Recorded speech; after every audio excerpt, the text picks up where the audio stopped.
বন্ধুরা, আমার রেসিপিটি কেমন লাগলো অবশ্যই কমেন্ট করে আপনারা জানাবেন। আজকের মতো এ পর্যন্ত, পরের দিন দেখা হবে নতুন কোনো রেসিপির সাথে নতুনভাবে। ধন্যবাদ।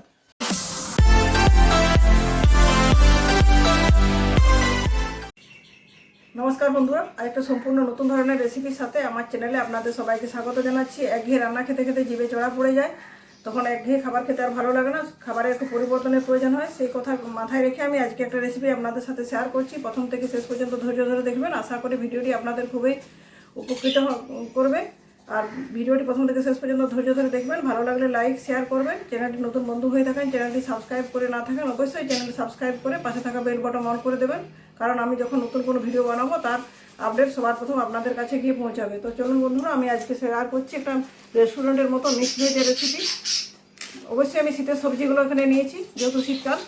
সবজির মধ্যে নিয়েছি ফুলকপি কালারফুল ফুলকপি নিয়েছি 2-3 রকমের। এখানে নিয়েছি বিনস, কাঁচা কুমড়ো, আলু, এখানে নিয়েছি বিট, গাজর, সিম, আর এখানে আছে মটরশুঁটি, আর এখানে নিয়েছি 2টো টমেটো পেস্ট করে নিয়েছি। অবশ্যই এখানে টমেটো কেচাপ ব্যবহার করবেন না, টাটকা টমেটো পেস্ট বানিয়ে নিলে রান্নাটা খুব ভালো হবে। আদা রসুনের পেস্ট আছে, 4-5টা চেরা কাঁচা লঙ্কা, 2টো বড়ো সাইজের পেঁয়াজ কুচিয়ে নিয়েছি, আর আছে ধনেপাতা। আর বাকি যে উপকরণগুলো লাগবে সেগুলো রান্নার সময় আপনাদের দেখাবো। তো চলুন বন্ধুরা, এবার আমি রেসিপিটি শুরু করব। অবশ্যই আপনার ধৈর্য ধরে দেখতে থাকুন। বন্ধুরা, রান্না শুরু করার জন্য গ্যাসের ওভেনে আমি বসিয়ে দিয়েছি কড়াইতে দিয়েছি সরষের তেলটা একটু বেশি পরিমাণে দিয়েছি। আমি সরষের তেলে রান্না করছি, আপনারা চাইলে সাদা তেলেও রান্না করতে পারেন। দিয়ে দিচ্ছি 2টো তেজপাতা আর গোটা গরম মশলা, লবঙ্গ, এলাচ আর দারুচিনি।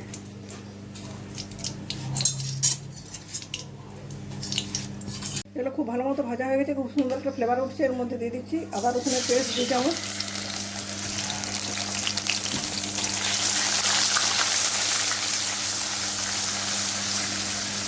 আদা রসুনটা খুব ভালো মতো ভেজে নিলাম, যাতে কাঁচা গন্ধটা না থাকে। এরপর দিয়ে দিচ্ছি কুচিয়ে রাখা 2টো পেঁয়াজ।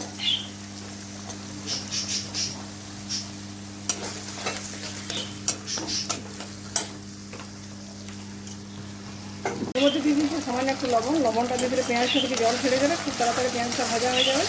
এরপর অ্যাড করছি বাড়িতে বানানো টমেটোর পেস্টটা ততক্ষণ পর্যন্ত কষাবো যতক্ষণ না টমেটোর কাঁচা গন্ধটা যায়। আর তার সাথে কিছু মশলা অ্যাড করছি। দেখুন, 1 চামচ হলুদ গুঁড়ো, 1 চামচ লাল লঙ্কার গুঁড়ো, 1 চামচ জিরে গুঁড়ো, 1 চামচ ধনে গুঁড়ো। আর মশলাটা খুব ভালো মতো কষিয়ে নিচ্ছি, ততক্ষণ কষাবো যতক্ষণ না মশলা থেকে তেল ছেড়ে দেয়। দেখুন বন্ধুরা, সব মশলাটা খুব ভালো মতো কষানো হয়ে গেছে, মশলা থেকে তেল ছেড়ে দিয়েছি। এই পর্যায়ে দিয়ে দিচ্ছি লবণটা ভালো মতো মিক্স করে নিচ্ছি। তারপর সবজিগুলো দিচ্ছি। প্রথমে দিচ্ছি আলুটা একটু সিদ্ধ হতে সময় লাগে, সেজন্য আলু দিচ্ছি। মশলা থেকে আলুটা খুব ভালো মতো কষিয়ে নিচ্ছি। আলুটা 2 মিনিট কষানোর পর তারপর বাকি সবজিগুলো একে একে অ্যাড করছি এখানে। দেখুন বন্ধুরা, 2 মিনিটের মতো আলুটা খুব ভালো মতো কষানো হয়ে গেছে। এরপর দিয়ে দিচ্ছি কেটে রাখা গাজর,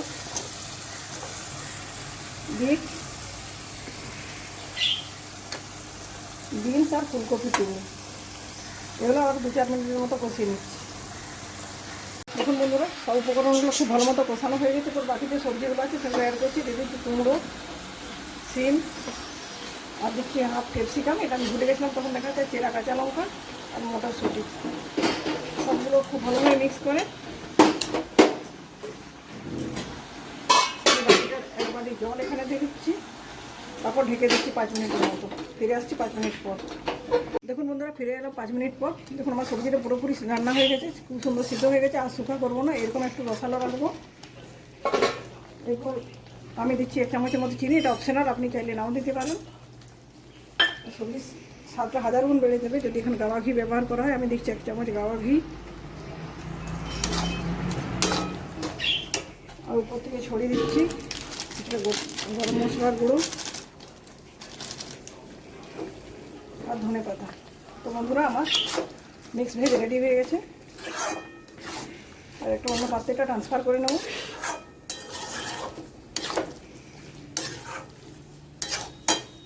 বন্ধুরা, আমার রেস্টুরেন্ট স্টাইল মিক্স ভেজের রেসিপি কমপ্লিট হয়ে গেছে।